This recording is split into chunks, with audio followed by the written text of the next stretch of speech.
Общение жителей с руководителем региона длилось почти 2 часа, в течение которых были подробно рассмотрены персональные обращения различной тематики. Первым к руководителю субъекта обратился Абдулмуталиб Плиев. Молодой человек с ограниченными возможностями здоровья, с вопросом о возможности предоставления комнатной кресла-коляски, необходимых медикаментов, а также оказании помощи в проведении перерасчета пенсии. Когда ты вот эту коляску получил? Эту коляску я вчера получил. Вчера? А должен был когда? Я должен был его получить 3 года назад. Сколько лет уже без одной коляски, с одной? С одной коляской? У меня дома есть одна коляска, в которой я хожу, но она уже сломана. 8 лет. А ты где ее взял? Эта коляска я не купил. Меня сестра его, двоюродная сестра дала. Когда ее мать умерла, она мне дала эту коляску. 8 лет я уже хожу с этим коляской. Служебную проверку, вот кто у вас там, Плиева, и вы у себя проведите служебную проверку.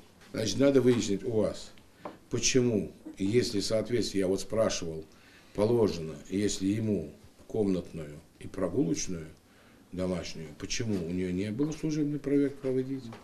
И информируйте меня лично, примите меры дисциплинарного характера. Проведите анализ, сколько у нас в республике еще вы не додали, не дописали, не додумали по-человечески подойти к таким людям. Хорошо? Анализ делаешь. И полностью мне дайте справку, сколько таких людей, которым положено коляску, вторую коляску сколько положено, сколько их в республике. Почему меня Министерство здравоохранения отказывается выдавать лекарства?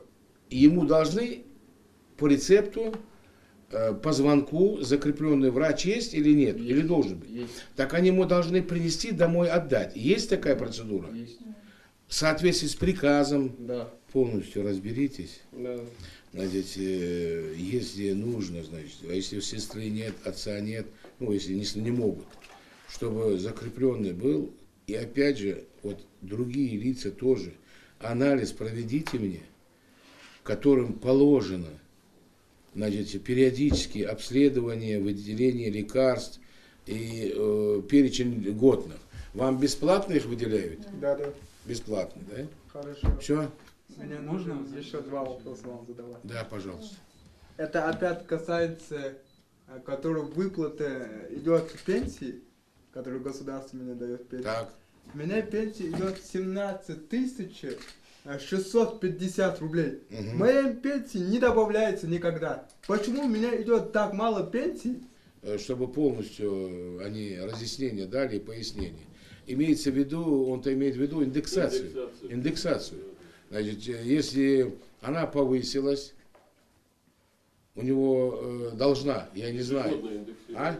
Да, поэтому давайте сформулируйте от него на имя главного федерального инспектора. На прощание могу я тебе один вопрос задавать? Да, конечно. На прощание я хотел задавать тебе еще один вопрос. Давай. Для инвалидов есть у вас работа? О, правильно, правильно. Не. Нет, во-первых, я вам скажу честно, настолько человек оптимист при всей своей болячке, да, вот не каждый здоровый человек столько энергии. Я вот знаю, что баргал халтро, что дейнул доллаш, грамотно все изъясняет, поясняет. Надо посмотреть, с бизнесом переговорить. И бизнес у нас, я уже поднимал этот вопрос, не знает о том, что для них льготы, там 50%, чуть ли налоги с них не снимаются. Если у него, по-моему, 20% с ограниченными возможностями люди работают. Если есть у него на дому, если у него способности есть, не знаю какие, не только он, вообще можно, а потом их на работу прям оформляют. Можно тебе задать вопрос? Можно. Вот мне нужен техника. Какой техника знаешь? Не.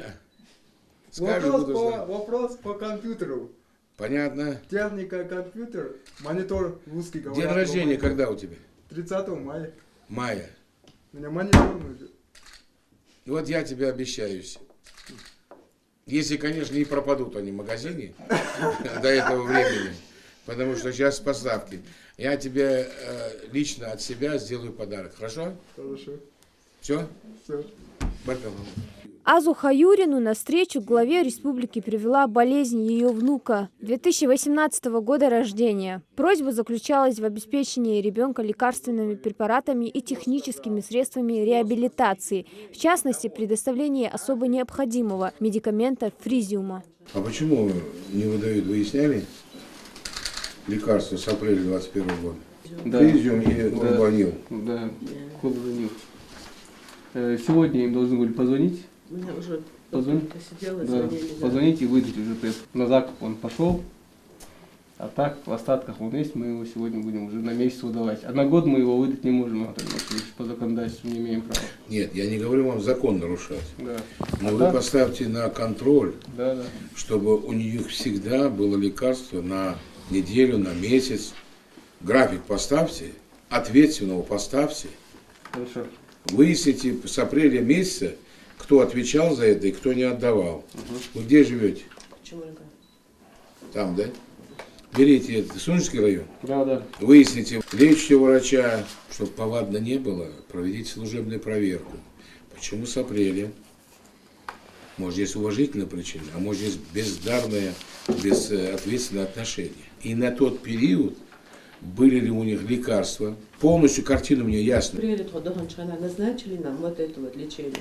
Потом приступ жила, нам уже деваться некуда было. Мы опять поехали созвониться в клинике. Их опять заново. Поехали в октябре. В октябре то же самое. Мне сказали, вы то лечение не сделали, еще не начали. А что вы приехали, что вы от нас хотите? Нам И раз вы то не сделали еще. Даже головной МРТ нам не сделали. Опять лечение назначили. Не выходахки у нас. И вот с апреля месяца, зъехаш, я не могу его достать, его нет, даже вот этот сабрил тоже своя. Он по рецепту должен Да. быть. Полностью возьмите ситуацию под контроль. Надо будет ее пригласить в ТЭК, ФСС и все остальные. Значит, не должны они справки собирать. Не должны они. Идите к ней домой. Ахай, перепишите прям вот что нужно. Формируйте ей пакет документов. Помогите ей. И все необходимое до 25 марта сделайте. Люди не должны ходить. Ведомство само должно формировать пакет документов, помочь им. Ничего подобного, очень хорошо. Алтаковна, все хорошо. На контроль возьмет эту семью. Опять же, возьмите, сколько у вас их людей-то. На оформлении. И вникните, арбалы, ну, их боль, вникните. Все, дал не зло. Дал мяшхало. Просто я бы еще хотела, Да. если можно Давайте. задать. Давно я хотела. Давайте. У меня еще дочка, инвалид первой группы, Так. ДЦП доллар. Сунцани лил этот внук мне тоже достался. Просто условия. Я уже выдохла с ними. Может быть, поможем условиям. Вот замглавы сидит. У вас есть какие там условия? Там вода есть у вас? Вода есть, газ есть. Есть газ, есть, да. свет есть, все есть, да? Да. Вы, ну чем вам помочь, я думаю, берите, поезжайте, посмотрите преддворье, по возможности, если сами не можете, то Борисову проинформируйте, Андрея Викторовича, контрольное управление.